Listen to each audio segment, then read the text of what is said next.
भक्तामर प्रणत मौलिमणि प्रभाणा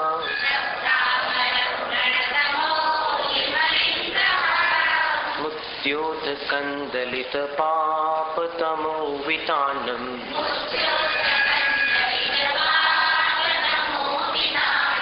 सम्यक प्रणम्य जिनपाद युगं युगाधा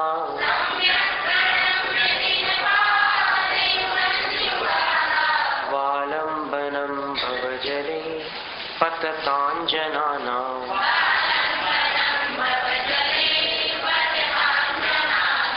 यः संस्तुतः सकलवाङ्मय तत्त्वबोधा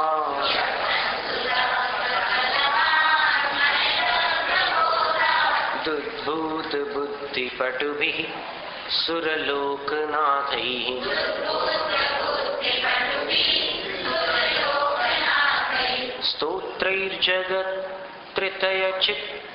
स्तोत्रैर्जगत्त्रितयचित्तहरैरुदारैः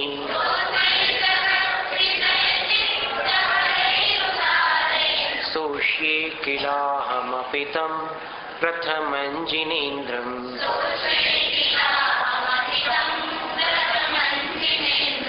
तुभ्यं नमस्त्रिभुवनार्तिहराय नाथ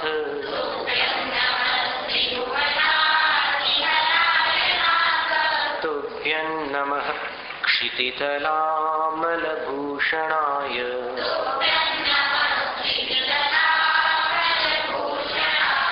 तुभ्यं नमस्त्रिजगतः परमेश्वराय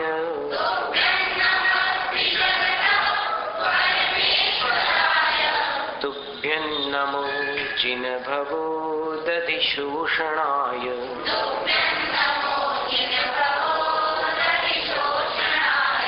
को विस्मयोत्रयदि नाम गुणैरशेषैः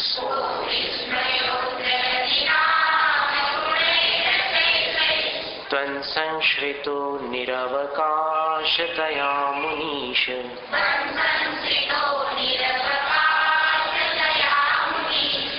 दोषैरुपात्त विविधाश्रयजात गर्वैः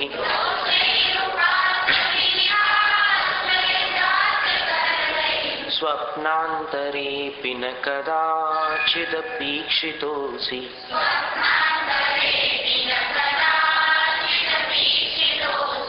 उच्चैरशोकतरुसंश्रितमुन्मयूख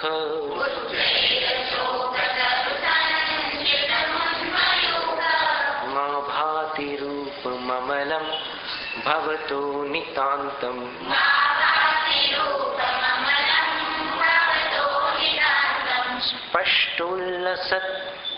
स्पष्टोल्लसत्किरणमस्ततमो वितानम्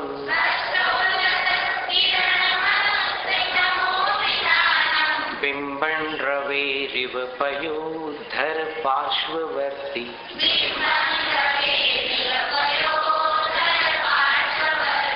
सिंहासने मणिमयूख शिखा विचित्रे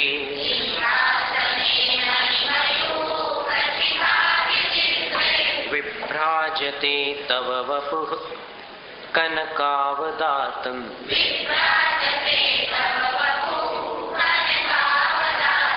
बिम्बं वियत् विलसदंशुलतावितानम्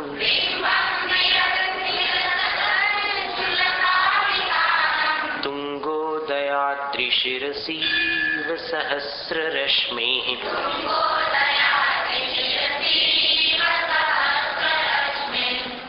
रश्मेः कुन्दावदात चलचामर चारुशोभम्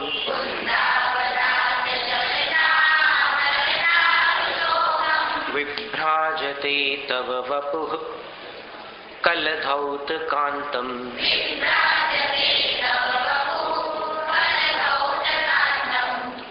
विभ्राजते तव वपुः कलधौतकान्तम्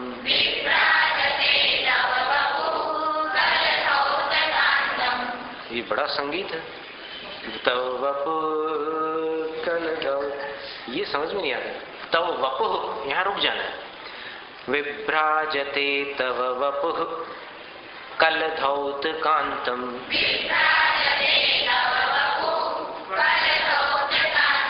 उद्यच्छशांक छत्री वाला उद्यच्छशांक शुचिनिर झरवारिधार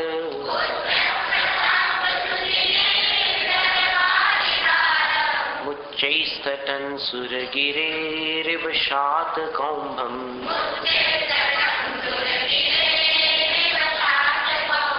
छत्रत्रयं तव विभाति शशांक कांत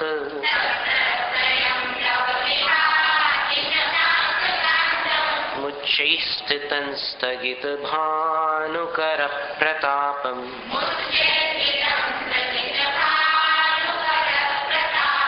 मुक्ताफल प्रकर जाल विवृद्ध शोभम्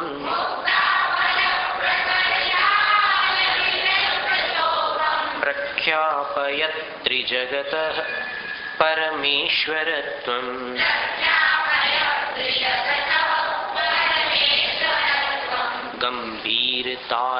गंभीरताररवपूरित दिग्विभागस्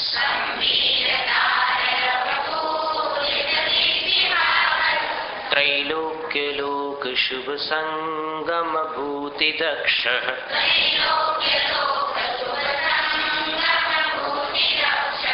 सद्धर्मराज जय घोषण घोषकः सन्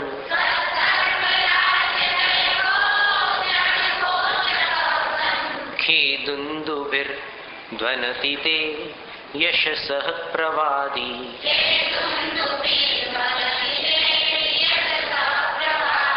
मंदार सुंदर नमेरु सुपारिजात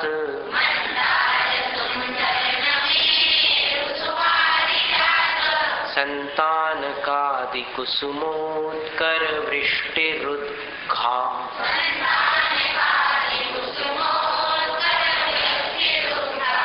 गंधोद बिंदु शुभ मंद मरुत प्रपाता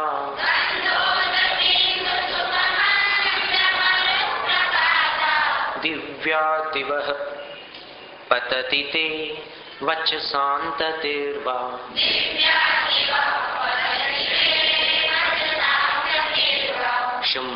शुम्भत्प्रभावलय भूरि विभाविभोस्ते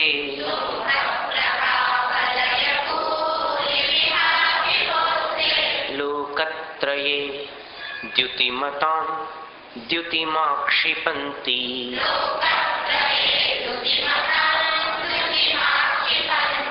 प्रोद्यद्दिवाकर निरन्तर भूरि संख्या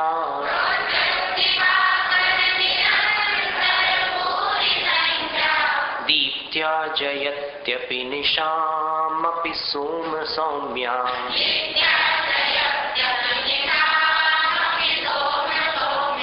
स्वर्गापवर्ग गम मार्ग विमार्गणिष्टः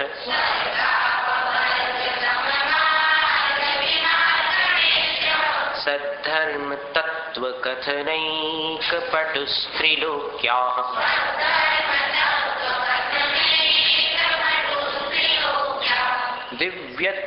दिव्यध्वनिर्भवति ते विशदार्थ सर्व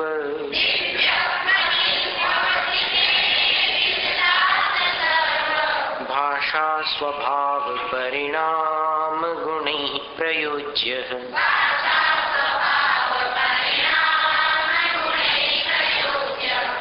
उन्निद्र हेम नव पंकज पुंज कांति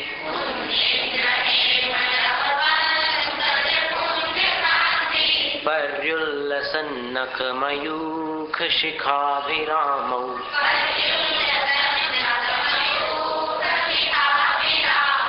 पादौ पदानि तव यत्र जिनेन्द्र दत्तः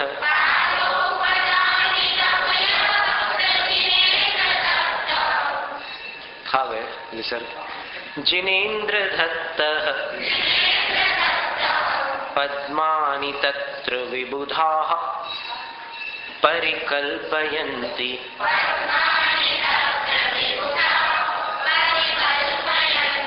पद्मानि तत्र विबुधाः परिकल्पयन्ति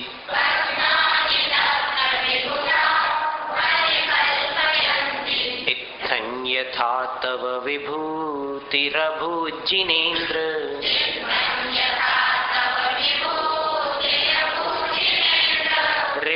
रिभूत नहीं बोलना इसको।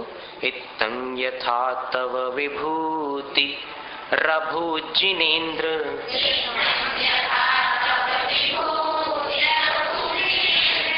रभूत रिभूत क्यों बोल रहे हो? बाद में तो आप एकदम शुद्ध बोलते हैं, पाठ के समय सही बोलो। इत्थं यथा तव विभूति रभूज्जिनेन्द्र।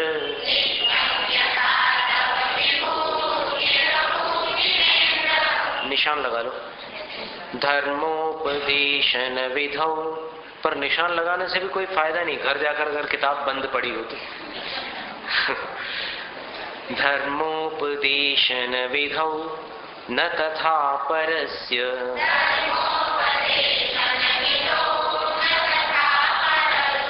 यादृक् प्रभा दिनकृतः प्रहतान्धकारा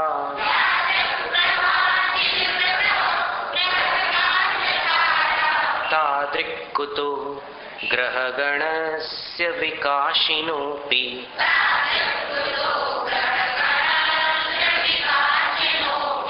च्युतन्मदाविलविलोल कपोलमूल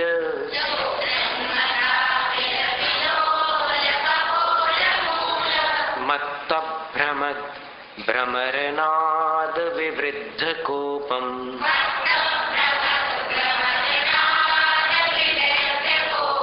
ऐरावताभमिभमुद्धतमापतन्तम्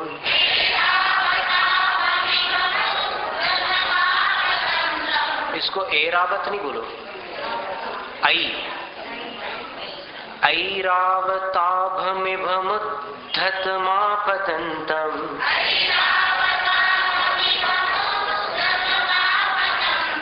दृष्ट्वा भयं भवति नो भवदाश्रितानाम्।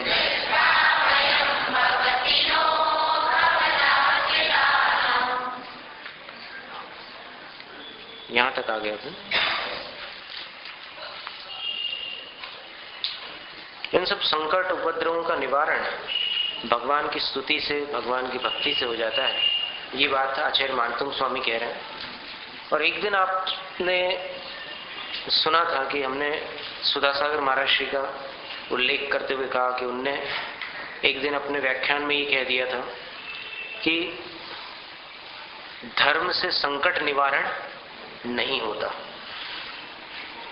सुधासागर महाराज ने कहा था कि धर्म से वर्तमान संकट का निवारण नहीं होता, क्योंकि धर्म अन्याय नहीं करता। ये उन्होंने कुछ युक्तियां और तर्क दिए थे कि जैसे किसी ने पूर्व जन्म में कोई भयंकर पाप किया है और आज उसको उसका फल मिल रहा है, तो धर्म आकर के उसको उस फल से नहीं छुड़ाएगा। जैसे उदाहरण दिया था सती सीता का कि उनका पूर्व जन्म का कर्म जब उदय में आया तो लोकापवाद हो गया और राम ने उनका परित्याग कर दिया। तो उस समय धर्म ने सीता को वापस पटरानी नहीं बनाया, वापस अपना पुराना स्थान प्रदान नहीं किया। फिर प्रश्न उठता है कि फिर हम धर्म क्यों करें? जब धर्म से मुसीबतें नहीं दूर होती तो फिर धर्म करने से क्या लाभ? और दूसरी बात कि आचार्य मानतुंग स्वामी ये सारे संकट दूर करने की बात कैसे कर रहे हैं भक्तामर स्तोत्र में? तो इसमें समझने की बात यह है कि एक मोटी बात तो हिंदुस्तान में बहुत लोग जानते हैं, जैसी करनी वैसी भरनी, लेकिन जैन दर्शन में इसका एकांत नहीं है। यानी जैन दर्शन ये नहीं मानता कि हमेशा जैसी करनी की है आपने वैसी ही भरनी आपको भरनी पड़ेगी। ये मान्यता जैन दर्शन में नहीं है। सुन रहे आप? ये मान्यता यानी स्याद्वाद की दृष्टि से अपन देखें तो कभी ऐसा हो सकता है और कभी इसका अपवाद भी घटित हो सकता है। जैसे उदाहरण के लिए पद्मरथ नाम के राजा ने शिकार व्यसन में लिप्त होकर अगणित प्राणियों की हिंसा की और उस हिंसा का फल निश्चित ही दुर्गति था। लेकिन उसको एक ऐसे गुरु का सानिध्य मिल गया राजा को कि उनके सानिध्य में आकर उसका जीवन पलट गया और जीवन ऐसा पलटा कि उसी भाव में वो व्यसनी राजा 12वें तीर्थंकर वासु पूज्य भगवान का गणधर बन गया। और गणधर महाराज तद्भव मोक्षगामी जीव ही होते हैं। गणधर महाराज को कोई दूसरी गति नहीं मिलती, केवल एक गति होती है गणधरों की, निर्वाण। तो फिर उस सूत्र का क्या करोगे आप? जैसी करनी वैसी भरनी। करनी तो राजा के पल्ले में वो थी, अनेक प्राणियों की हिंसा, और भरनी में क्या हुआ? उनको अगला भाव मिला ही नहीं, उनको तो मोक्ष की प्राप्ति हो गई। तो फिर ये कैसे हो गया? तो इसका समाधान है, जैन दर्शन में बड़े सुंदर समाधान दिए हुए हैं। आज संसार की ऐसी कोई शंका नहीं है जो उपलब्ध शास्त्रों में समाधान को प्राप्त न होती हो। बस उन शास्त्रों से समाधान निकालने वाला चाहिए। तो अभी कई लोगों ने तत्वार्थ सूत्र का जो पाठ्यक्रम है उसमें से तीसरे और चौथे अध्याय को ही हटाने का निर्णय कर लिया कि कोई आवश्यकता नहीं। आज के जमाने में कौन 3 लोक और जम्बूद्वीप के चक्कर में पड़ता है? आज तो पृथ्वी गोल है और चंद्रमा पृथ्वी की परिक्रमा लगाता है, पृथ्वी सूरज की परिक्रमा लगाती है। ऐसी मान्यता है, वैज्ञानिकों ने इस बात को सिद्ध कर दिया है। तो अब वो सब जमाना कहाँ रहा कि जम्बूद्वीप चपटा है, पृथ्वी ऐसी समतल है। ये सारी बातें अभी आज के विद्यार्थियों को पढ़ाएंगे तो जैन धर्म पर श्रद्धा होने के बदले अश्रद्धा हो जाएगी, इसलिए हटाओ कोर्स में से। तो ऐसा उन्होंने निर्णय कर लिया। जबकि जॉनसन नाम के वैज्ञानिक ने, हमने एक दिन ये बात बतलाई थी आपको, वैज्ञानिकों के सामने एक ज्वलंत प्रश्न खड़ा करके पूछा कि यदि चंद्रमा पृथ्वी की परिक्रमा लगाता है और पृथ्वी सूर्य की परिक्रमा लगाती है तो परिक्रमा लगाते समय ये सब अपनी अपनी धुरी पर भी घूमते हैं। पृथ्वी भी अपनी धुरी पर ऐसे घूमती है और सूरज का चक्कर लगाना अलग बात है, ये रोटेशन है और वो रेवोल्यूशन है। और इसी प्रकार चंद्रमा भी अपनी धुरी पर घूमता हुआ पृथ्वी की परिक्रमा लगाता है। जॉनसन नाम के वैज्ञानिक ने प्रश्न पूछा कि अगर चंद्रमा अपनी धुरी पर घूमता है तो पृथ्वी से उसका एक ही भाग क्यों दिखाई देता है?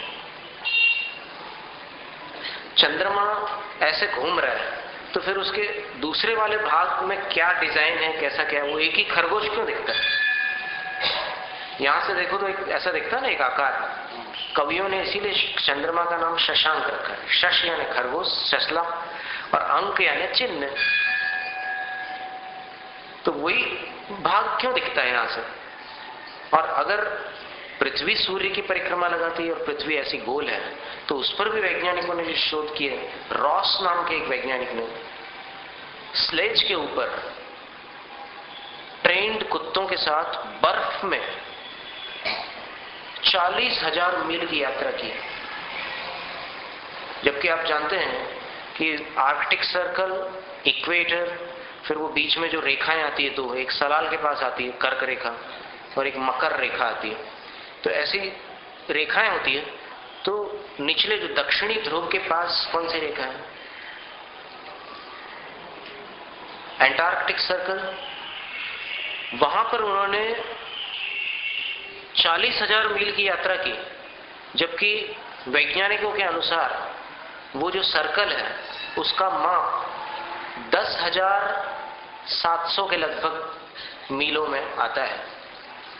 तो रॉस ने फिर ये प्रतिप्रश्न रखा उनके सामने कि आप कहते हो कि इतनी दूरी पर आप वापस उस पॉइंट पर पहुंच जाओगे जहां से चले हो, और मैं 40,000 मील चल करके आ गया, मुझे वापस लौट करके वहां आना पड़ा, लेकिन वो पॉइंट नहीं मिला।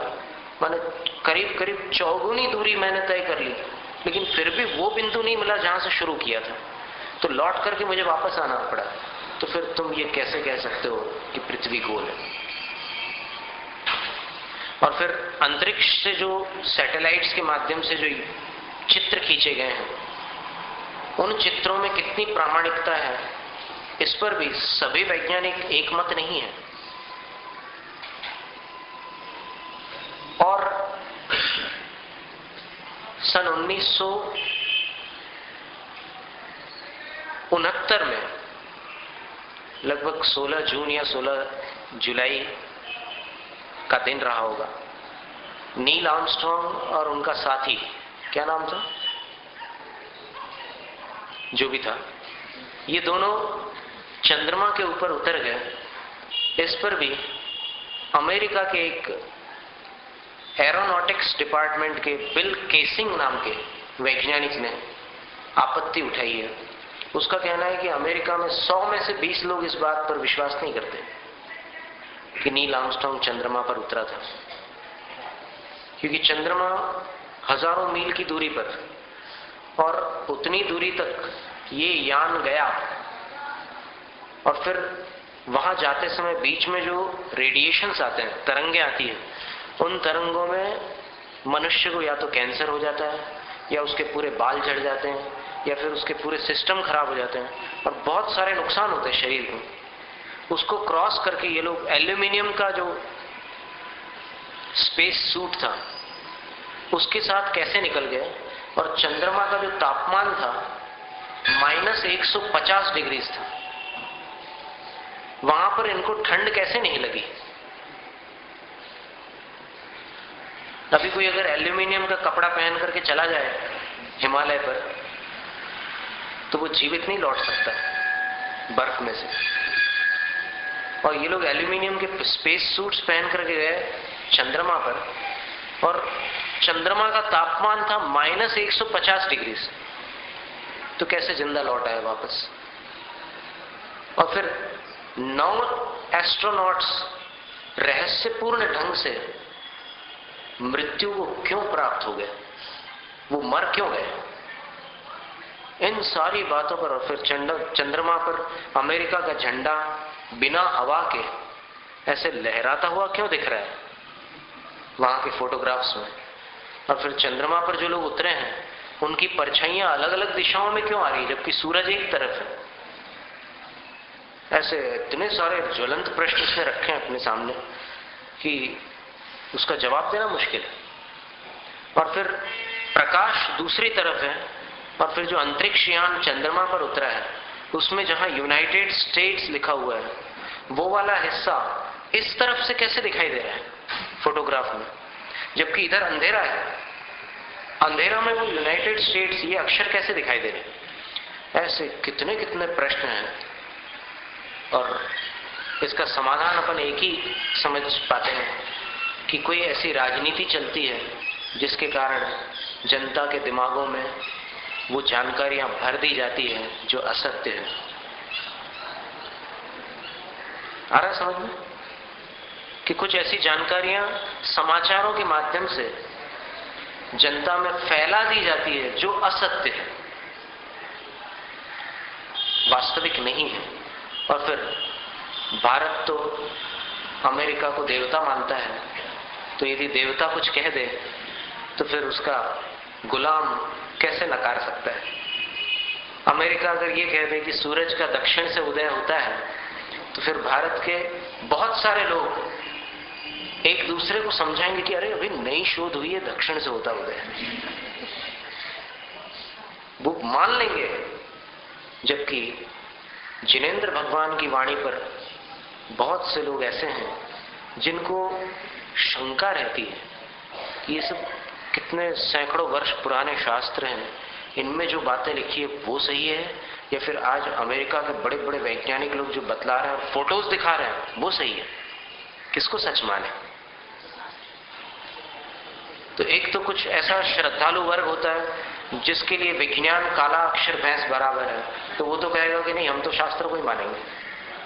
भले शास्त्र समझ में ना आए, कुछ भी लिखा हो, उसका अर्थ कोई गलत भी बता रहा हो, तो भी हम उसी को मानेंगे। ठीक है, उसमें भी आपत्ति नहीं है, क्योंकि कल आपने सुना था कि गुरु के मुख से कोई जानकारी अगर अशुद्ध भी सुनने मिल जाए शिष्य को, और वो सम्यक दृष्टि है, वो जिनवाणी मान करके उसको श्रद्धा में रखता है, तो उसका सम्यक तो नष्ट नहीं होता। और अगर जिनवाणी का सही प्रतिपादन उसके सामने किया जाए और फिर भी वो कहे कि नहीं, इसको नहीं मानूंगा, उसको मानूंगा, तो मिथ्या दृष्टि हो जाता है। माने गुरु के वचनों का अगर वो दुराग्रह करता है तो मिथ्या दृष्टि होता है, क्योंकि आगम की वाणी ही सत्य है। और सत्य इसलिए है क्योंकि आगम का जिन्होंने उपदेश दिया जिनेंद्र भगवान ने, उनके पास असत्य बोलने के दोनों कारण नहीं थे। कौन से दो कारण?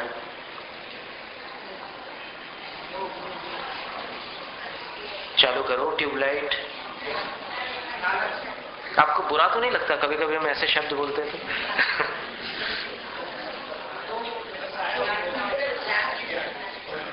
अज्ञान और कषाय। झूठ बोलने के केवल दो कारण होते हैं संसार में, एक तो अज्ञान होता है और दूसरा कारण कषाय। तो जिनेंद्र भगवान में केवल ज्ञान है इसलिए अज्ञान नहीं है, और वो वीतराग है इसलिए उनमें कषाय नहीं है। तो काय को झूठ बोलेंगे? फिर आपके मन में दूसरी शंका ही उत्पन्न हो सकती है कि ठीक है, जिनेंद्र भगवान ने तो सच बोला, लेकिन अभी जो शास्त्र लिखे गए उनकी लिपियां, प्रतिलिपियां अपने को मिल रही है, और उससे फिर प्रकाशन हो रहा है और अनुवाद होकर के वो अपने को पढ़ने मिल रहा है। ये सच है कि नहीं, ऐसी शंका आ सकती है। भगवान ने जो कहा वो तो सच है, हम मानते हैं, लेकिन अभी जो अपने को प्राप्त हो रहा है वो सब भगवान ने ही कहा था क्या? जैन शास्त्रों में आज जो कुछ मिल रहा है वो सब भगवान ने कहा था क्या? जैसे एक ग्रंथ में ऐसा मिलता है पद्म पुराण में कि सीता राजा जनक की विदेहा रानी से उत्पन्न हुई थी, मतलब उनकी साक्षात पुत्री थी। और एक अन्य ग्रंथ में उत्तर पुराण में ये लिखा हुआ है कि सीता रावण की पुत्री थी, लेकिन रावण ने वहां से निमित्त ज्ञानी के कथनानुसार सीता को अलग करवा दिया और वो कहीं से घूम फिर करके जनक को मिल गई और जनक ने उसका पालन किया अपनी पुत्री के समान। तो प्रसिद्धि ये रही कि जनक सुता सीता, और वास्तविक बात ये थी कि रावण की मंदोदरी रानी से सीता का जन्म हुआ था। मतलब एक ग्रंथ में मंदोदरी की पुत्री और दूसरे ग्रंथ में विदेहा रानी की पुत्री। विदेहा रानी की पुत्री होने के कारण वैदेही भी नाम है।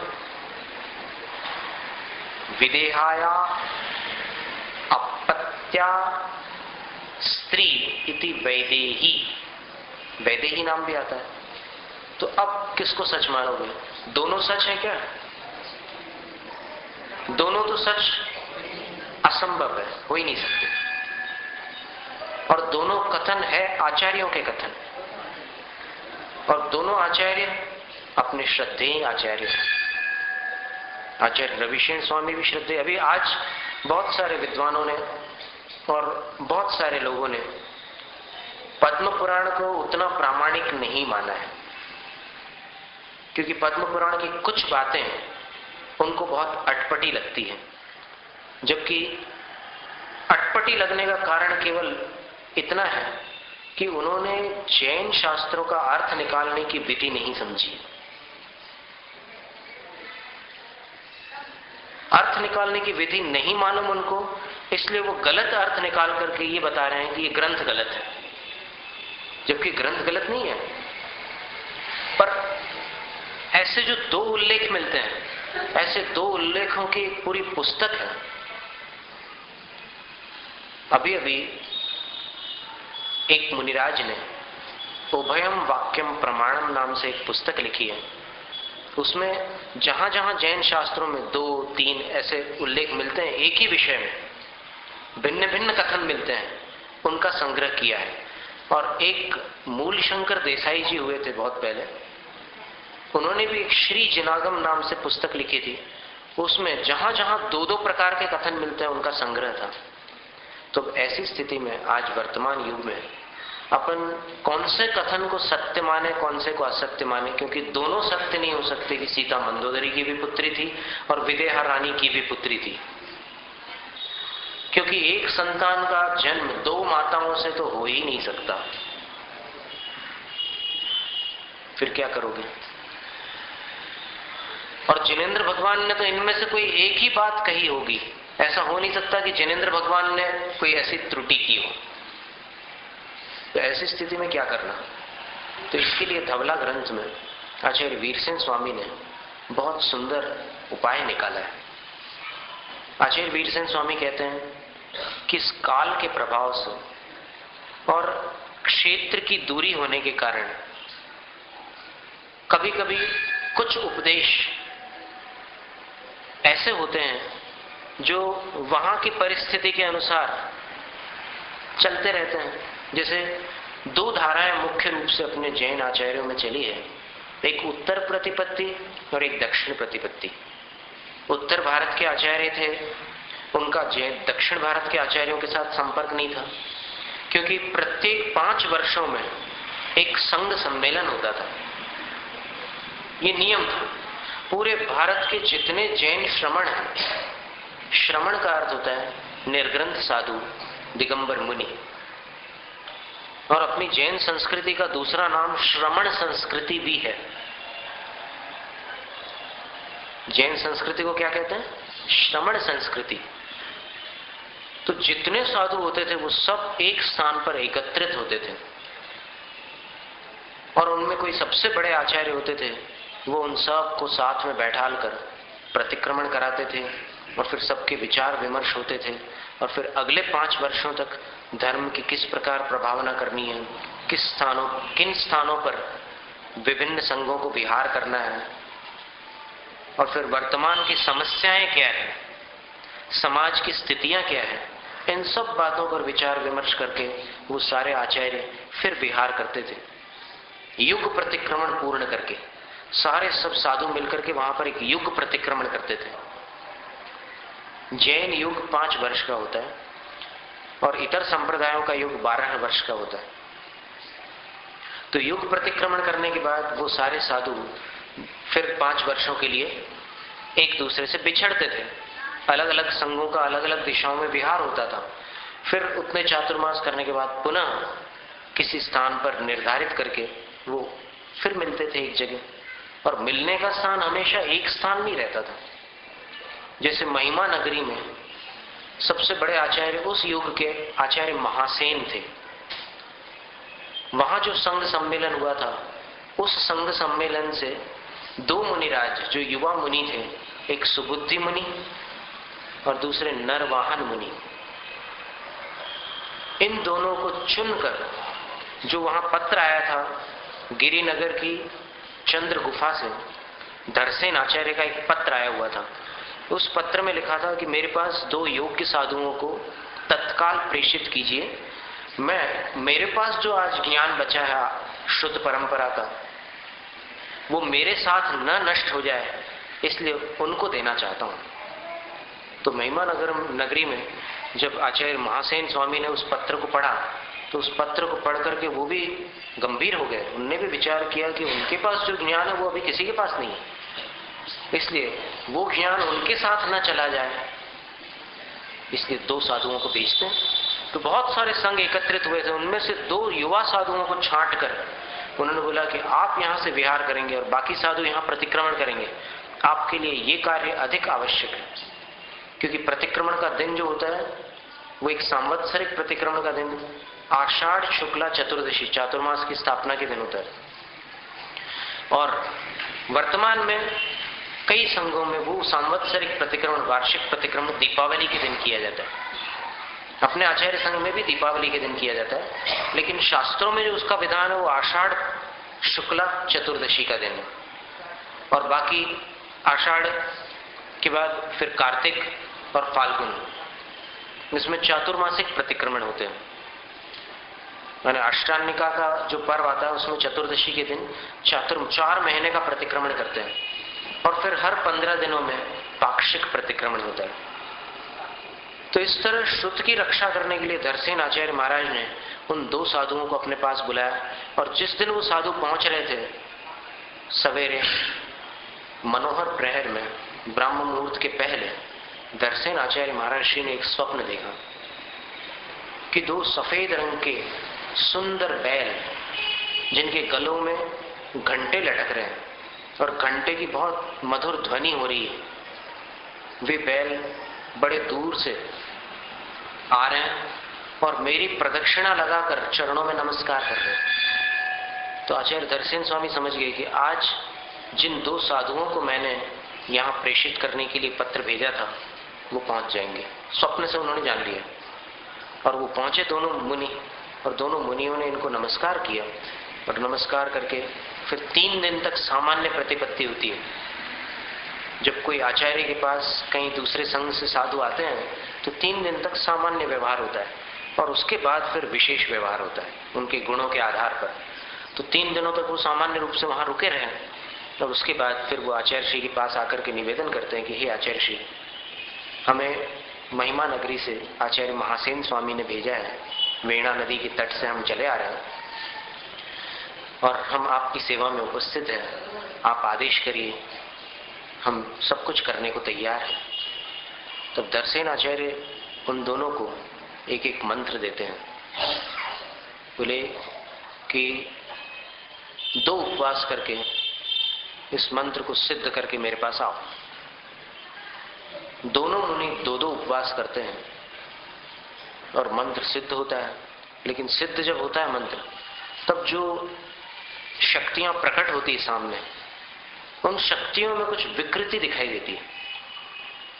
एक शक्ति ऐसी थी जिसका रूप तो दिव्य था लेकिन एक दांत बाहर निकल रहा था, और दूसरी ऐसी शक्ति थी कि जो एक आंख से कानी थी।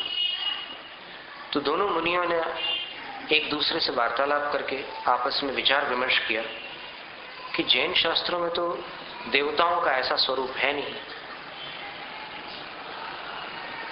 अन्य लोग तो भूत प्रेत आदि को बहुत विकृत रूप का धारक मानते हैं, लेकिन जैन दर्शन में भूत पिशाच असुर आदि सारे देवता सर्वांग सुंदर मनोहर रूप के धारक होते हैं। तो फिर ये क्या बात है? तब उनमें से एक मुनि बोले कि ये जिसके दांत बाहर आए हुए हैं वो जिस मंत्र से प्रभावित होकर के यहां आई है वो देवी, वो मंत्र अधिक अक्षर मंत्र है, इसमें अक्षर एक अधिक है। और दूसरा जो मंत्र है उसमें कानी देवी आई थी तो उसमें हीनाक्षर, एक अक्षर की कमी है। अब उन दोनों ने दोनों मंत्रों को ऐसे सामने रख करके कौन सा अक्षर अधिक है वो निकालना भी कोई आसान काम नहीं था।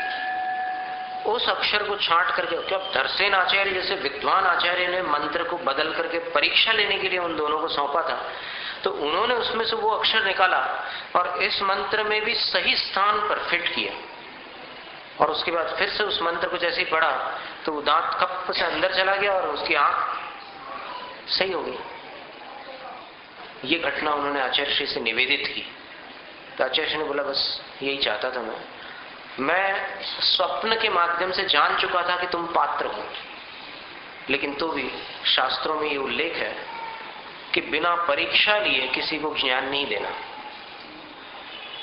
पात्रता की परीक्षा पहले ले लेना फिर ज्ञान देना। तो इसलिए मैंने तुम्हारी परीक्षा लेने के लिए ऐसे मंत्र दिए थे, तुम परीक्षा में सफल हो गए। अब तुम्हारा विद्याध्ययन उचित मुहूर्त में, देखिए कितना ध्यान रखते थे आचार्य महाराज कि सही समय पर, काल शुद्धि भी आवश्यक है। द्रव्य शुद्धि, मुनि है, मनुष्य पर्याय है, तो उनका जो जीव द्रव्य है वो शुद्ध है।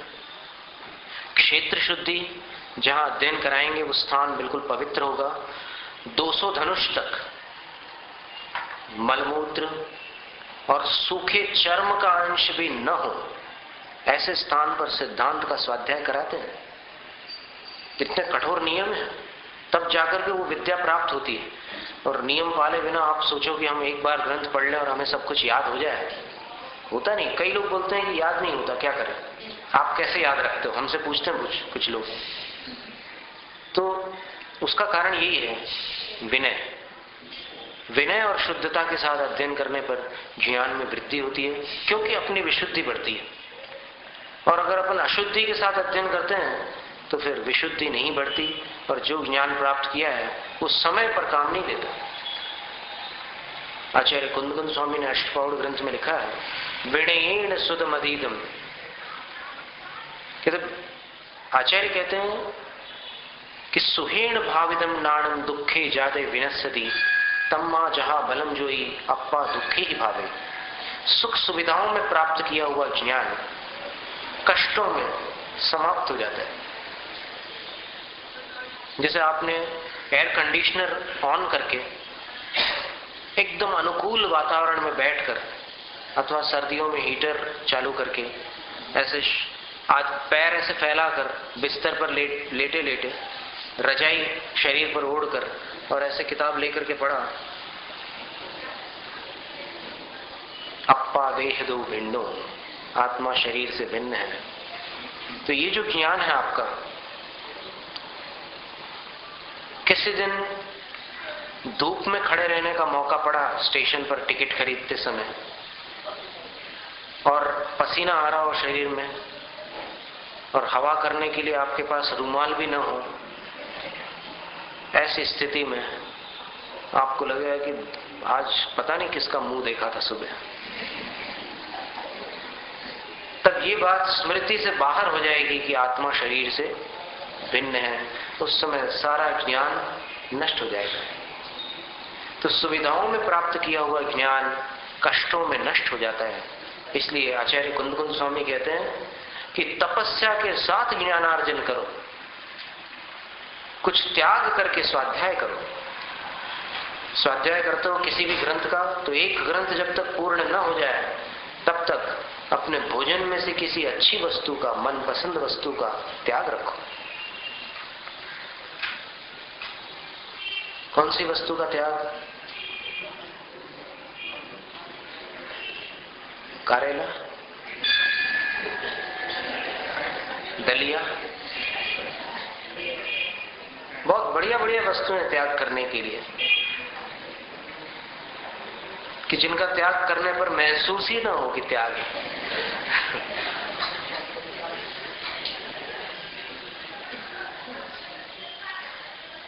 पता चलना चाहिए कि स्वाध्याय के लिए मैंने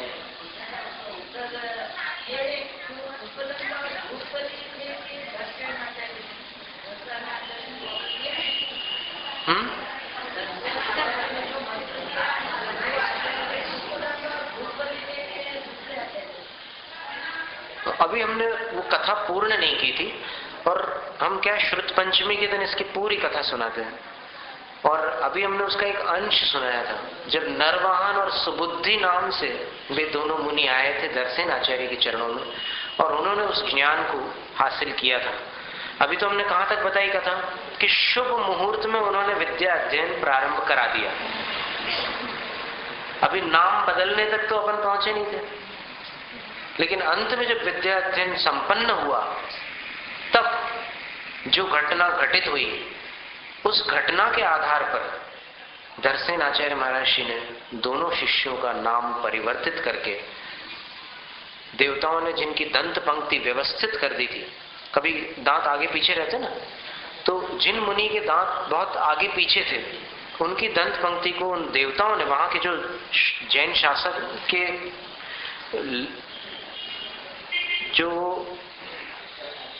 चाहने वाले देवता थे उनको बड़ी प्रसन्नता हुई कि चलो ये जिनवाणी सुरक्षित हो गई। इन दो मुनियों ने उस ज्ञान को अपने हृदय में धारण कर लिया तो अब ये परंपरा आगे बढ़ सकेगी। अन्यथा वो संकट की स्थिति आ गई थी जब धरसेन आचार्य महाराज की आयु थोड़ी सी रह गई थी और उनका ज्ञान और किसी को नहीं मिल पाया था।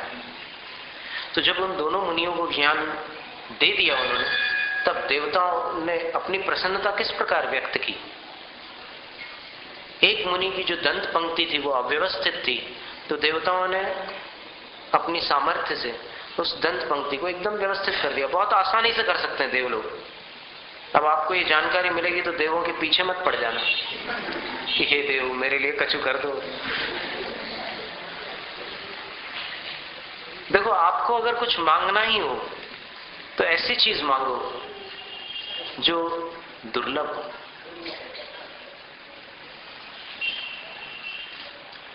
जिनेंद्र भगवान से आपको कुछ चाहिए तो फिर उनके पास उस चीज की भावना रखो जो और कहीं ना मिलती हो, जो चीज आपको और कहीं भी मिल जाए।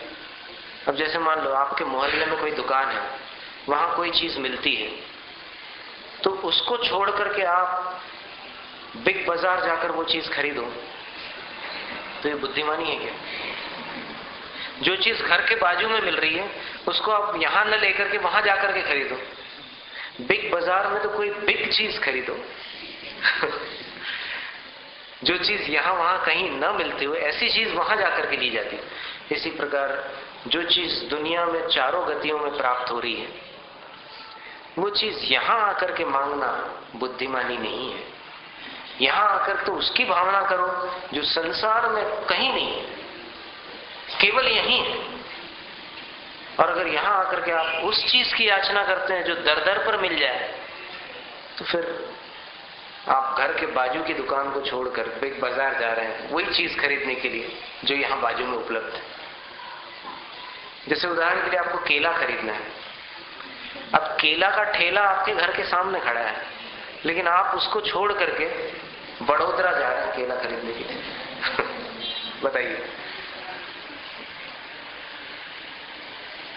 तो जो चीज अनमोल हो उसकी कामना करना चाहिए।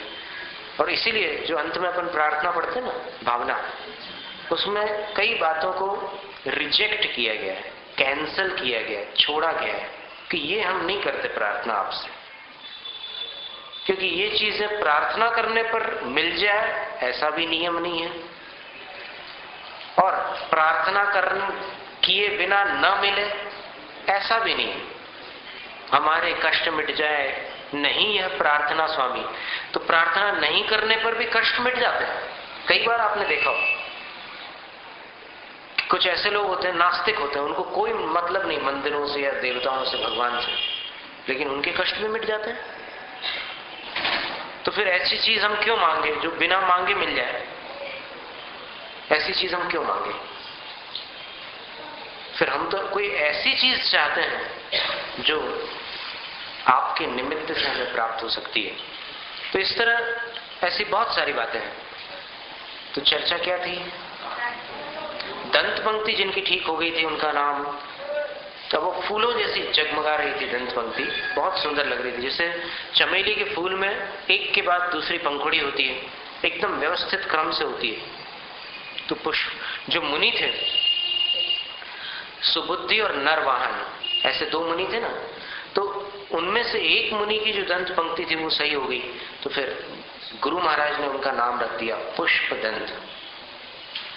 पुष्पाणि इव दंताः यस्य सः पुष्प दंत। फूलों के समान जिनके दांत सुंदर शोभा को प्राप्त हो रहे हैं वे पुष्प दंत मुनि। और दूसरे जो मुनि थे उनकी पूजा, उस समय व्यंतरों के जो 8 भेद हैं उनमें से भूत जाति के जो व्यंतर हैं, हमने पहले ही बतला दिया कि भूत का जो लौकिक स्वरूप है, पैर ऐसे उल्टे होते हैं, बहुत डरावने होते हैं और फिर कुछ भी कर डालते हैं, और फिर कई लोगों की तो जान चली गई, उनका मुकाबला हुआ तब। तो ऐसी जो बातें हैं, इससे भिन्न स्वरूप है जैन शास्त्रों में। ये भी बड़े सुंदर देव होते हैं और इनमें से कुछ जैन भी होते हैं। सारे देव जैन हो ऐसा नहीं है, तो कई देव जैन भी होते हैं। तो उनमें से जो इस घटना से प्रसन्न हुए थे, उन्होंने जो दूसरे मुनि थे उनकी पूजा की। अब पूजा शब्द के कई पर्यायवाची शब्द, अर्चना, यज्ञ, बलि। अब बलि का अर्थ जो अन्य संप्रदायों में प्रचलित हो गया है, जानवरों की बलि आदि, वो वास्तव में मूल अर्थ नहीं था। वो तो एक बीच में किसी दुर्बुद्धि मनुष्य ने उसको विकृत करके वैसा स्वरूप दे दिया।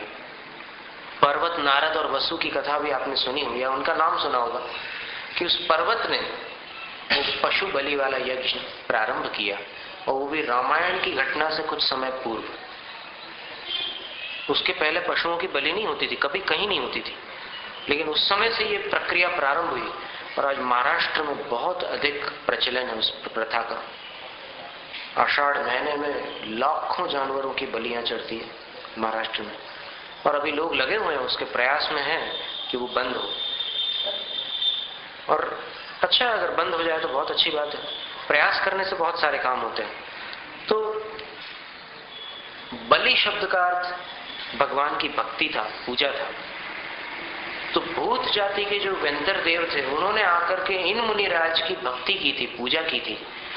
और ये जानकारी जब धरसेन आचार्य महाराज श्री को प्राप्त हुई, तब उन्होंने उन मुनि का नाम भूत बलि ये नाम रखा, पुष्पदंत और भूत बलि। तो आचार्य पुष्पदंत महाराज ने षटखंड आगम ग्रंथ की फिर आगे चल करके रचना की, और उस रचना में पहला सूत्र नमो अरिहंताणम, नमो सिद्धाणम, नमो आईरियाणम, नमो उवच्छायाणम, नमो लोहे सब सागुण, षटखंड आगम का पहला सूत्र। और पूरी 20 प्ररूपणाओं की उन्होंने प्राकृत सूत्रों में रचना करके फिर अपना जो पूर्व संबंध की अपेक्षा भांजा था, उनके बहन का जो पुत्र था, उसको मुनि दीक्षा प्रदान करके वो सूत्र जिन पालित मुनि को सौंप दिए और कहा कि मेरे गुरु भाई आचार्य भूतबली इस समय अन्यत्र है, तो उनके पास तुम ये सूत्र लेकर के चले जाओ और उनसे कहना कि मेरी संलेखना का समय आ चुका है, इसलिए अब आगे की रचना आप कीजिए, और मेरी उनसे वंदना कहना। तो भूतबली मुनि के पास जिन पालित मुनि पहुंचे, उन्होंने ये सारा निवेदन किया और वो सूत्र उनको दे दिए 20 प्ररूपणाओं के। तो आचार्य भूतबली महाराज श्री ने भी फिर विचार करके सोचा कि ठीक है, इसके आगे का कार्य मैं करूंगा, क्योंकि मेरी आयु अभी दीर्घ है। फिर उन्होंने आगे का कार्य किया, षटखंड आगम के 6 खंडों की पूर्ण रचना, और छठा खंड जो महाबंध नाम से जाना जाता है। कुल मिलाकर ये सारी ग्रंथ रचना 23 पुस्तकों में संपन्न होती है, बड़ी बड़ी 23 पुस्तकें षटखंड आगम ग्रंथ के अनुवाद सहित आज उपलब्ध है। तो इतना बड़ा कार्य उन्होंने संपन्न किया, और जब ये सारा कार्य पूर्ण हो गया, तब जेठ सुदी पंचमी के दिन चतुर्विद संघ सानिध्य में जो ग्रंथ रचे गए थे, पूरे सूत्र थे, उस पर कोई टीका नहीं थी। कहते हैं कि सबसे पहली टीका आचार्य कुंदकुंद स्वामी ने लिखी थी, जिसका नाम था परिकर्म, परियम प्राकृत में उसको कहेंगे। और उसके बाद फिर समंतभद्र स्वामी ने दूसरी टीका लिखी थी, विजय धवला उसका नाम था, विजय धवला। और उसके पश्चात फिर वीरसेन आचार्य महाराज जी ने जो टीका लिखी, उसका नाम था धवला। तो इस तरह उस समय केवल सूत्र थे, तो उन सूत्रों वाले जो ताड़पत्री पर जो लिखे हुए सूत्र थे, उन सबको एक भव्य पालकी में विराजमान करके चतुर्विद संघ सानिध्य में श्रावकों ने बड़े धूमधाम के साथ पूजा था। और वो जो पूजा हुई थी ज्येष्ठ शुक्ला पंचमी के दिन हुई थी, और तब से वो श्रुत पंचमी का पर्व कहलाया। तो बात ये थी कि अगर अपने को आज जो शास्त्र उपलब्ध हो रहे हैं, उनमें कोई बात ऐसी आती हो कि जहां 2 प्रकार की बात भिन्न भिन्न मिल रही हो, तो अपन क्या करें? याद आ रहा है आपको? यही चर्चा चली थी ना अपनी। जैसे सीता का उदाहरण था, ऐसे ही एक स्थान पर ऐसा लिखा है कि भगवान राम संवेदाचल से, संवेद शिखर से मोक्ष गए, और एक स्थान पर लिखा है तुंगी गिरी से मोक्ष गए। तो फिर किसको सही माने? क्योंकि मोक्ष 2 जगह से जा नहीं सकते, एक जीव जा सकते हैं, नहीं जा सकते।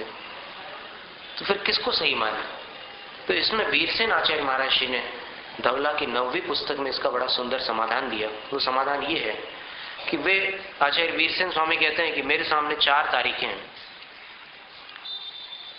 4 तारीखें हैं। महावीर स्वामी इस समय मोक्ष गए, महावीर स्वामी इस समय मोक्ष गए, महावीर स्वामी इस समय मोक्ष गए, महावीर स्वामी इस समय मोक्ष गए। ऐसे 4 काल आचार्य वीरसेन स्वामी के सामने उपलब्ध थे। उन्होंने धवला की 9वीं पुस्तक में वो चारों उल्लेख दे दिए और उसके बाद उसके आगे लिखा है कि निश्चित है कि इनमें से कोई एक काल होगा जिस समय महावीर स्वामी मोक्ष गए होंगे, क्योंकि चारों कालों में कैसे मोक्ष जा सकते हैं? मोक्ष का काल तो एक ही हो सकता है ना।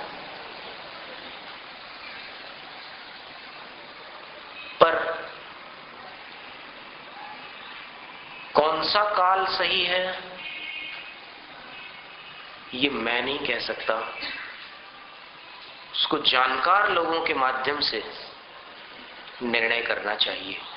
ये बात उन्होंने लिखी वहां पर।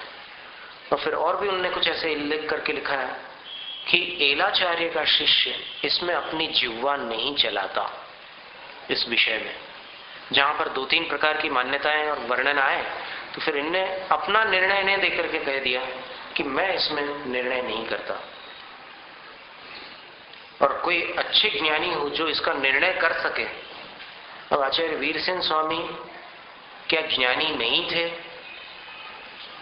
अगर धवला की टीका कोई पढ़ ले तो फिर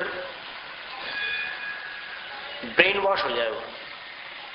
और उस ज्ञान के आगे अभी एक विदेश के किसी अध्येता ने अपना मंतव्य रखा था कि मुझे ये विश्वास नहीं होता था कि कोई ऐसा भगवान भी हो सकता है जो केवल ज्ञानी हो। क्योंकि वो लोग भी स्टडी करते हैं और फिर जैनिज्म के बारे में बहुत सारी पुस्तकें अंग्रेजी भाषा में भी उपलब्ध है, तो उसको पढ़ करके वो कहते हैं कि मुझे ये विश्वास नहीं होता था कि कोई केवल ज्ञानी हो सकता है। लेकिन जब धवला ग्रंथ के गणित को देखा, एक एक समय का कर्म, बंध, आश्रम आदि से संबंधित सूक्ष्म गणित जब मैंने देखा, तब मुझे ऐसा लगा कि इतना सूक्ष्म कर्मों का वर्णन केवल ज्ञानी के सिवाय कोई नहीं कर सकता। किसी की ताकत नहीं है कि कर्मों का इतना सूक्ष्म विवेचन करे। इन ग्रंथों को पढ़कर मुझे विश्वास हो गया कि कोई केवल ही भगवान रहा होगा, ये मुझे विश्वास हो गया। जैसे एक स्थान पर ऐसा आता है कि कोई एक ऐसी संख्या है जिसमें 10 को जोड़ दो तो वो किसी संख्या का वर्ग होता है, और जिसमें से 10 को घटा दो तो वो किसी और संख्या का वर्ग होता है। वो कौन सी संख्या है? तो उसका उत्तर दिया 26। देख लो आप,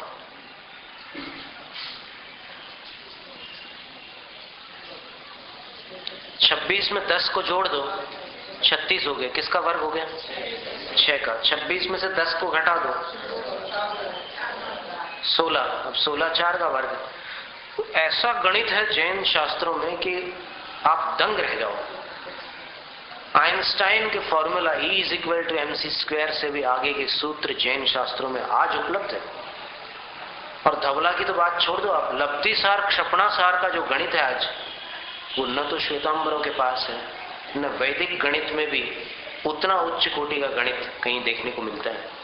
पूर्वों का गणित आज दिगंबर समाज के पास है, लेकिन मूल्यांकन करने वाले लोग नहीं है। क्योंकि ऐसे सैकड़ों लोग, बल्कि लाखों लोग होंगे जैन समाज में जिनने आज तक एक भी जैन शास्त्र ना पढ़ा, और कई ऐसे होंगे जो शुद्ध नमोकार मंत्र भी नहीं पढ़ पाते। लेकिन इसमें किसी की आलोचना नहीं है, बात वस्तु स्थिति की है। अपने पास वो खजाना है, लेकिन अपन फिर भी कंगाल है, क्योंकि अपने को जानकारी नहीं उस खजाने की। प्रोफेसर एलसी जैन ने उस गणित पर काम किया है और 10,000 पेजेस उन्होंने मॉडर्न उसमें ट्रांसलेट करके तैयार किए। उसमें से एक पेज अभी किसी बड़ी संस्था को मिल गया, यूनिसेफ या यूनेस्को को, तो फिर खलबली मच गई थी। वहां मीटिंग्स हो गई थी कि जैनों के पास इतना बड़ा भंडार है। तो अब क्या है कि अगर जैन लोगों का वो भंडार प्रकट हो जाए तो इसमें कोई दो राय नहीं है कि सारा विश्व कुछ ही समय में पलट जाए, बदल जाए।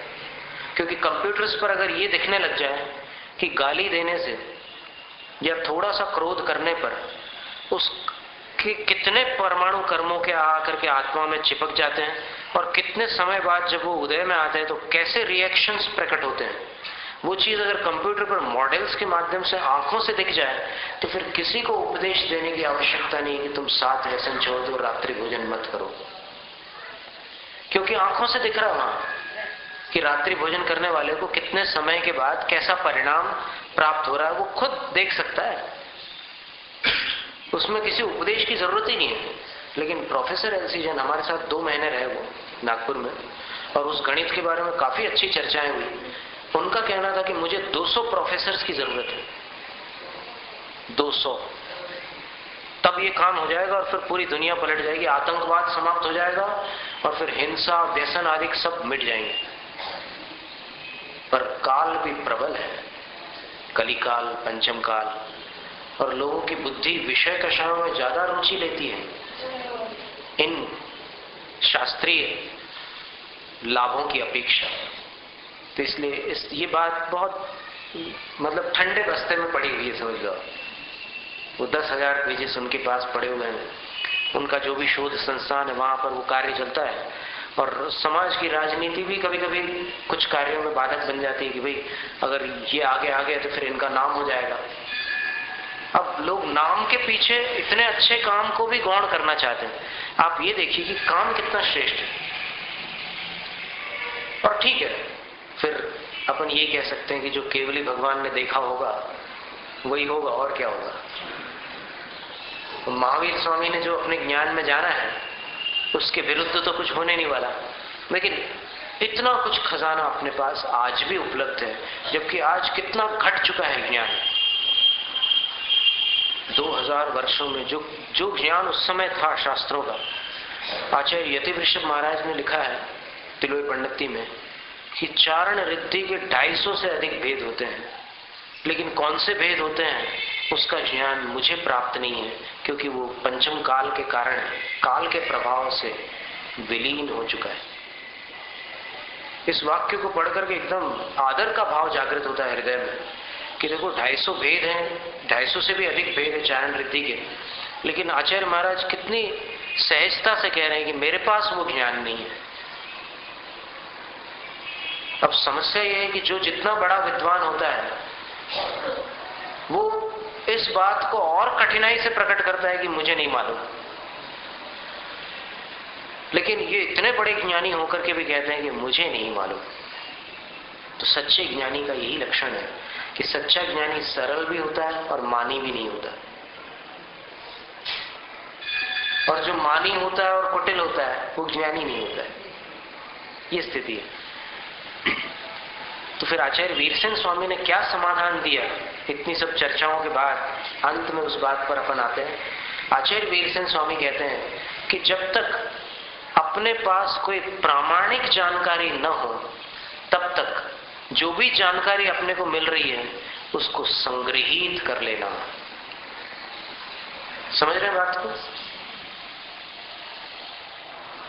अब जैसे मान लो किसी मरीज ने चेकअप कराया 3-4 जगह, तो एक जगह उसके ब्लड में कुछ डिफेक्ट निकल रही है, एक जगह मतलब पॉसिबिलिटी ऑफ कैंसर, मैलिग्नेंसी की पॉसिबिलिटी माने कैंसर की संभावना निकल रही है, और एक जगह कोई और चीज आ रही है। तो जब तक उसका प्रामाणिक निर्णय नहीं हो जाता तब तक उन पर्चों को फेंका नहीं जा सकता। समझ रहे बात को आप? वो तीनों पर्चे उसको रखना पड़ेंगे अपने पास, और जब कभी बॉम्बे जाएगा या अपोलो हॉस्पिटल जाएगा या कहीं किसी बड़े दवाखाने में जाकर के वो चेकअप कराएगा, तो एग्जामिनेशन और क्रॉस एग्जामिनेशन करने के बाद, डायग्नोसिस और डिफरेंशियल डायग्नोसिस करने के बाद जब सही निर्णय आएगा तब जाकर के बोलेंगे कि नहीं तुम्हें यही बीमारी है और ये बाकी पर्चे कोई काम के नहीं। तो बाकी पर्चों को वो फेंक भी सकता है और रिकॉर्ड के रूप में रख भी सकता है कि मेरा ऐसा भी डायग्नोसिस हुआ था। आ रहा है समझ में? इसी प्रकार जब तक अपने पास, देखिए 3 शास्त्रों में अगर 3 बात मिल रही है और केवली भगवान है नहीं अपने पास, और अपन खुद श्रुत केवली नहीं, तो इसलिए अपन ये निर्णय नहीं दे सकते कि ये चीज गलत है और ये सही है।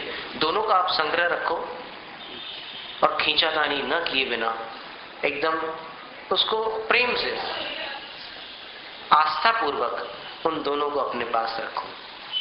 किसी का खंडन मंडन करने का प्रयास मत करो। बात समझ में आ गई? तो इससे कल वाली बात का भी समाधान हो जाता है।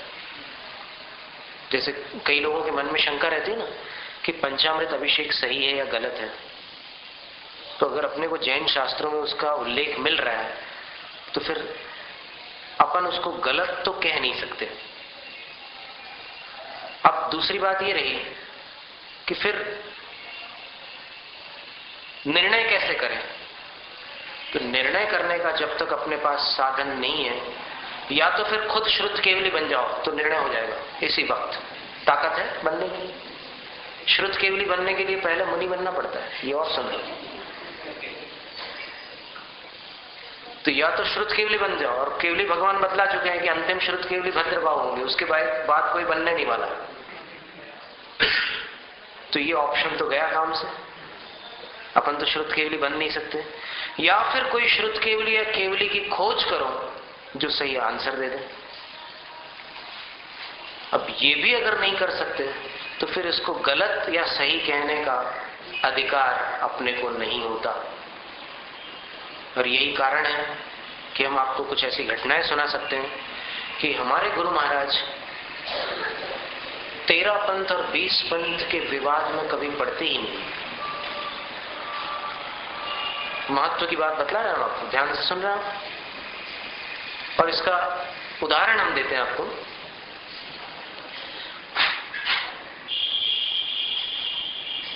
कई लोगों की ऐसी धारणा बनाई गई है कि आचार्य श्री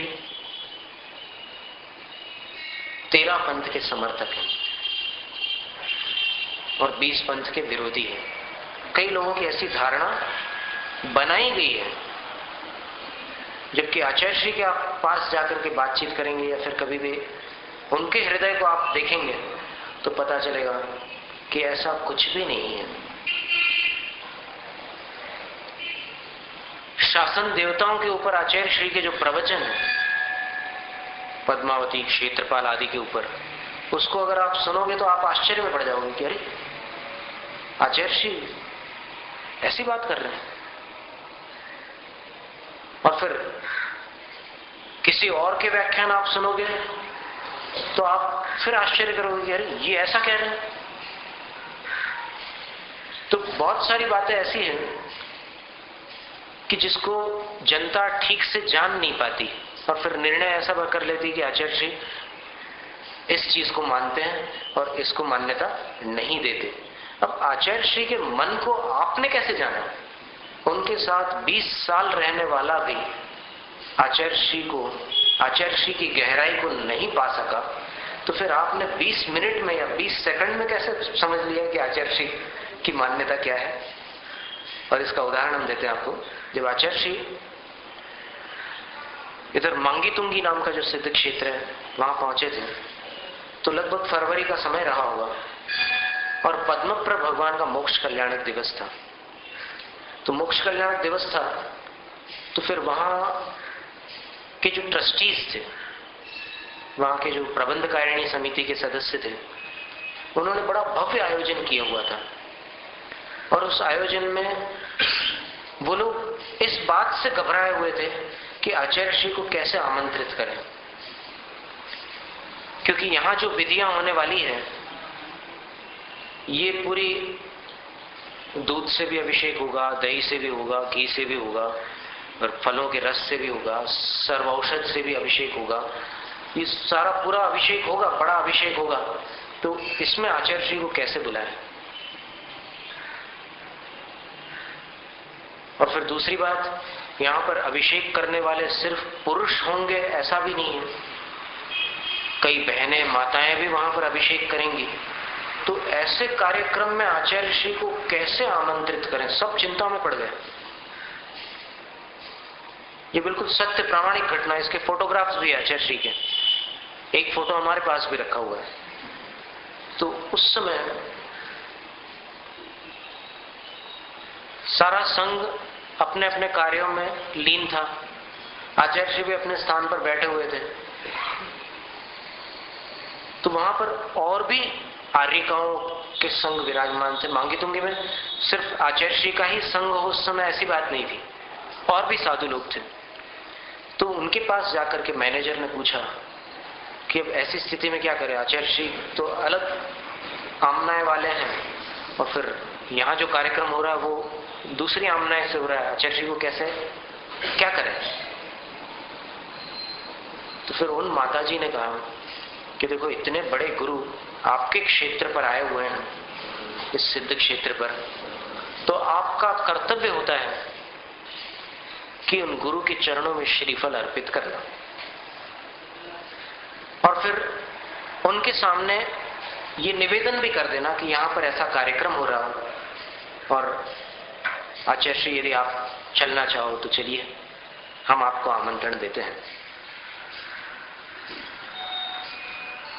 वो गए वहां पर और बहुत सारे लोगों के मन में ये था कि आचार्य श्री नहीं आएंगे, लेकिन जैसे ही उन्होंने श्रीफल चढ़ाया और कहा कि वहां पर कार्यक्रम हो रहा है और इस प्रकार से हो रहा है, आचार्य श्री ने तुरंत पिच्छी उठाई, बोले कि चलो,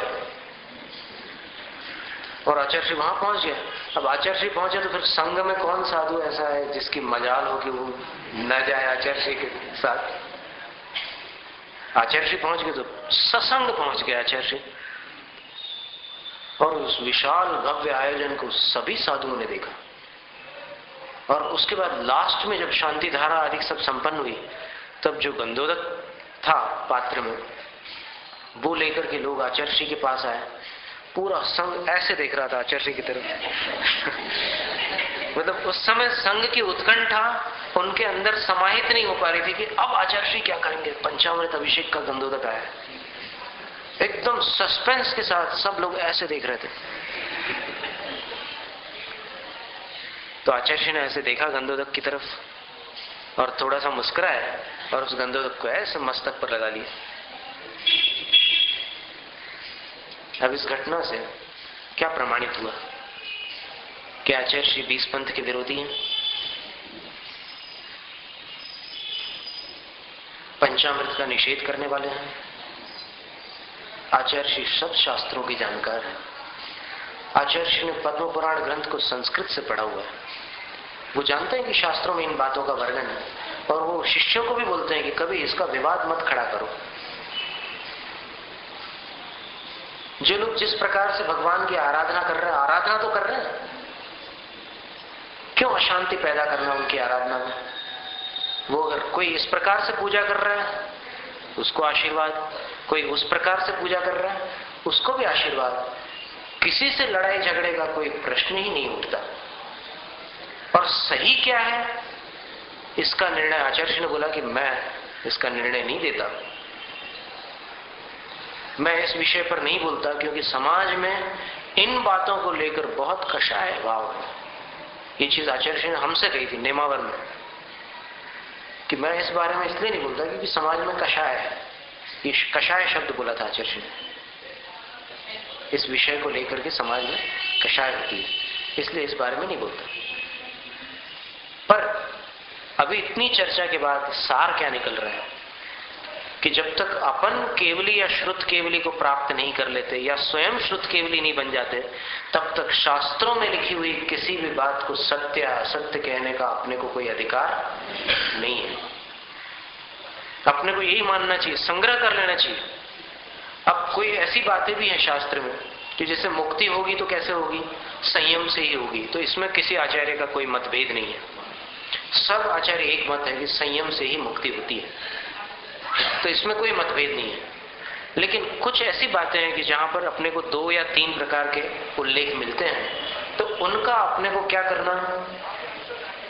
आज जितने लोग सुन रहे हैं उनके लिए एक प्रेरणा है कि आज के बाद कभी भी हम अपनी बुद्धि को इसमें बीच में टांग नहीं अड़ाने देंगे। आचार्य वीर सागर महाराज जी का आपने नाम सुना। आचार्य शांति सागर महाराज जी ने अपना आचार्य पद उनको दिया था। आचार्य वीर सागर जी कहते थे कि जिनवाणी को अपनी मति के अनुसार मत बनाओ, अपनी मति को जिनवाणी के अनुसार बना लो। तो कल्याण हो जाएगा। तो इस तरह विवाद के लिए कोई स्थान नहीं बचता। इतनी सब बातों को सुनने के बाद, इतनी सब बातों को सुनने के बाद ये समझ में आ जाता है कि स्याद्वाद निर्विवाद है, विवाद केवल हठवाद में है। ठीक है, तो अब आगे बढ़ते हैं अपन। आगे बहुत खतरनाक काव्य आ गया, शेर के बारे में है।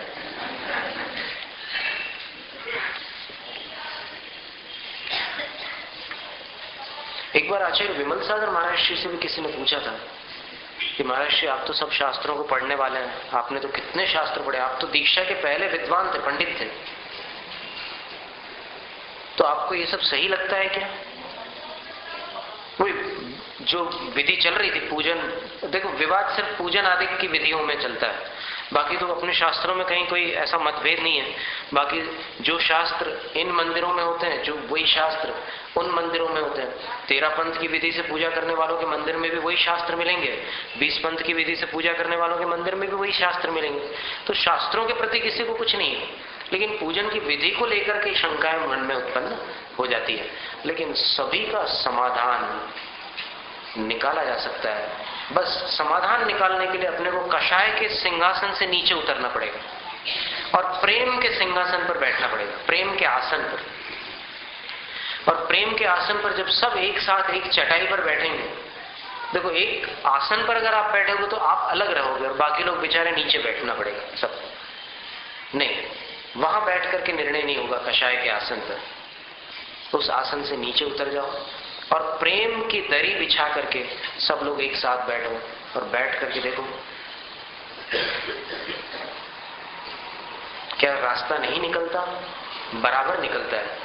एक दिन हमने एक ब्रह्मचारी से कहा था कि देखो शिविर लगाते हो आप, कितने शिविर लगाते हो? संजीव ब्रह्मचारी से हमने कहा कि एक ऐसा शिविर लगा दो कि जिसमें दोनों पूजन विधियों का प्रशिक्षण मिल जाए। एक ही स्थान पर एक ऐसा शिविर लगाओ कि जिसमें पंचामृत की पूरी विधि सिखाई जाए और फिर जलाभिषेक की भी पूरी विधि सिखाई जाए, और जिसको जो सीखना है वो सीखे, लेकिन कम से कम एक स्थान पर सब हिल मिल करके प्रेम से ये कार्य करे तो कितना आनंद है। समस्या ये है कि आज सब लोग अपने आप को सम्यक दृष्टि समझ रहे हैं और सामने वाले को मिथ्या दृष्टि, जबकि सच्चाई कुछ और है। कौन कह सकता है कि मैं सम्यक दृष्टि हूं? समय सार ग्रंथ में आचार्य कुंदकुंद स्वामी कहते हैं, को विधि दच्छो साहु संपटी काले भणिज्यरूप मिणम पच्चखमेव दिठम परोक्षणाणे पविट्टंतम। मैंने आज इस पंचम काल में कितना भी कुशल तपस्वी साधु क्यों न हो, ऐसा कौन साधु है जो ये बता सकता है कि मैंने आत्मा को प्रत्यक्ष, जैसे हथेली पर ये रेखाएं दिख रही वैसे देख लिया? अर्थात कोई नहीं कह सकता। काल दोष से ज्ञान घट गया है लेकिन मान बढ़ गया है, इसलिए सारे विवाद चल रहे हैं। अगर अपन मान को छोड़ दें, जैसे जहां जूते चप्पल उतारते हैं ना, वहां अभिमान को उतार कर अगर मंदिर के अंदर आ जाएं, तो फिर मंदिर में वो प्रेम का वातावरण उत्पन्न हो सकता है कि इसकी तरंगों से आसपास के वातावरण पर भी शांति का विस्तार किया जा सकता है। तो अब शेर वाला काव्य देखिए। बिन्नेव कुंभ गल दुज्ज्वल शोणिताक्त मुक्ता फल प्रकर, ये अंतिम बार आया है फल। 8वें काव्य में, 31वें काव्य में और ये 39वें काव्य में। मुक्ता फल प्रकर भूषित भूमि भाग बद्ध क्रम क्रमगतं हरिणाधिपोपी। अब क्रमगतं के अनुस्वार का उच्चारण संहार के अनुस्वार जैसा है। नाक्रामतिक क्रम युगाचल, स्वराघात है। संश्रितन्ते बिन्नीव कुंभ गलदुज्ज्वल शोणितात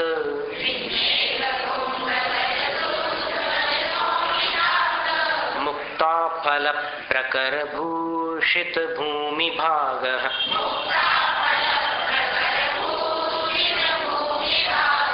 बद्ध क्रमः क्रमगतं हरिणाधिपोऽपि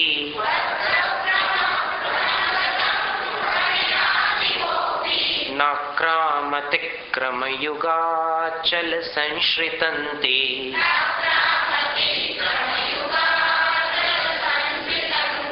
भिन्नीभ कुम्भगलदुज्ज्वल शोणितात्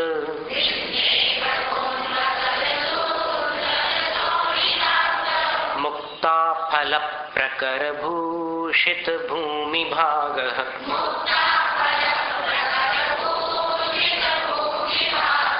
बद्ध क्रमः क्रमगतं हरिणाधिपोऽपि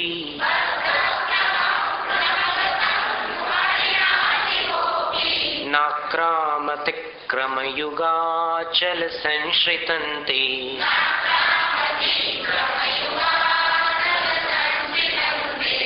इसके आगे के काव्य का भी उच्चारण देख लो। कल्पांत काल पवनोद्धत वन्नी, नी को बाद में बोलना है, जैसे 19वें काव्य में बोला था आपने किंशर्वरीषु शशिनान्नी, वैसे यहाँ पर पवनोद्धत वन्नी, नी बाद में कल्पम। दावा नलंज्वलित, अंजन जैसा उच्चारण, दावा नलंज्वलित मुज्ज्वल मुत्स्फुलिंगम।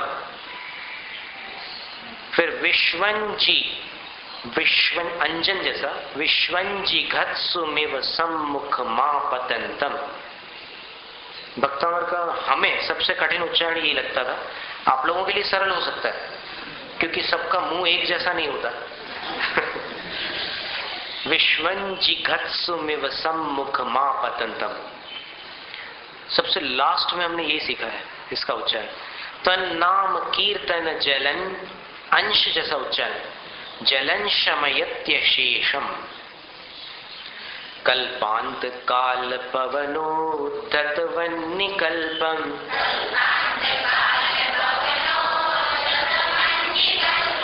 दावानलञ्ज्वलित मुज्ज्वल मुत्स्फुलिंगम।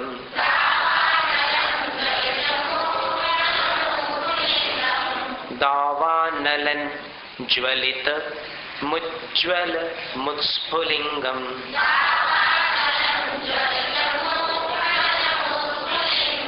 विश्वंजिघत्सुमिव सम्मुख मापतंतम।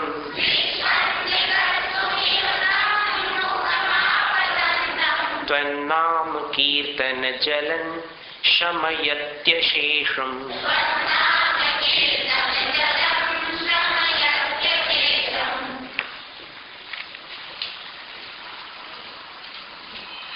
है तो खतरनाक वर्णन दोनों में, और दोनों के दृष्टांत भी है, और घड़ी का कांटा भी है। तो आज अपन इसका पद्यानुवाद पढ़ लेते हैं, फिर इसका विस्तार फिर देखेंगे। लहू से लथ पथ गिरते उज्ज्वल गज मुक्ता गज मस्तक बिखरा दिए धरा पर जिसने अहोलता दिख रहा। ऐसा सिंहन करता हमला होकर हमले को तैयार। उस चपेट में आए नर पर जिसे आपके पद आता। प्रलय जय जय ईश्वर स्वामी। प्रलय काल की अग्नि सती की ज्वाला वाली विकराल। उचट की जो चिंगारी बन बांसुरी जिसकी झाल। सबके भक्षण की इच्छुक सी आगे बढ़ती